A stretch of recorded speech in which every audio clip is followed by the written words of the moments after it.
সরকারের কাছে দাবি জানিয়েছি। ইতিমধ্যেই আমাদের জাতীয় যুবশক্তি তারা একটা কর্মসূচিও হাতে নিয়েছে।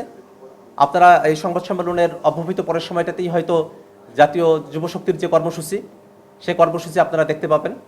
এবং এর বাইরে গিয়ে জাতীয় নাগরিক পার্টি এনসিপি আমরা সবসময় এই বাংলাদেশের জনগণের পক্ষে আমরা অবস্থান নিয়েছি এবং আমরা সরকারের কাছে এই দাবিটাই বারংবার আমরা জানাবো যে এই বাংলাদেশে 24-এর অভ্যুত্থানে যারা গণহত্যা করেছে, যারা মানবতা বিরোধী অপরাধ করেছে, তাদেরকে ছাড় দেওয়ার কোনো সুযোগ নেই।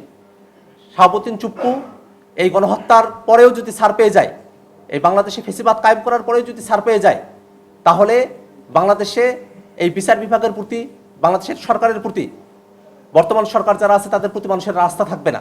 এই কারণে আমরা সরকারের কাছে এই দাবিই করব যে শাহাবুদ্দিন চুপ্পুকে অনতিবিলম্বে গ্রেফতার করে তার ব্যাপারে বৃহৎ পরিসরে একটা তদন্ত করতে হবে।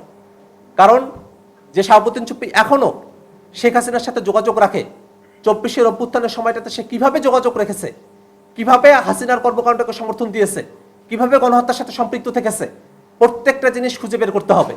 হয়তো এতদিন পর্যন্ত রাষ্ট্রপতি পদে আসীন থাকার কারণে রাষ্ট্রীয় বাহিনীগুলো তার ব্যাপারে তদন্ত করার একটা আইনগত সুযোগ পায় নাই, কিন্তু আমরা মনে করি এখন রাষ্ট্রীয় বাহিনীগুলো যেগুলো আছে তাদের এই সুযোগটা রয়েছে। এবং দ্বিতীয় কথাটি হলো, বাংলাদেশে যে আন্তর্জাতিক অপরাধ ট্রাইব্যুনাল আছে, সে আন্তর্জাতিক অপরাধ ট্রাইব্যুনাল তারা এই গণহত্যার বিচার নিয়ে এখন তাদের দায়িত্ব রয়েছে।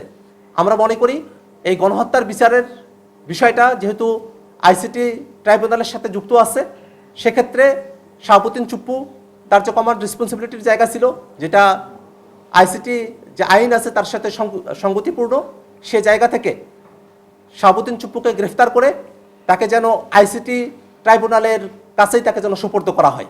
ধন্যবাদ সকলকে।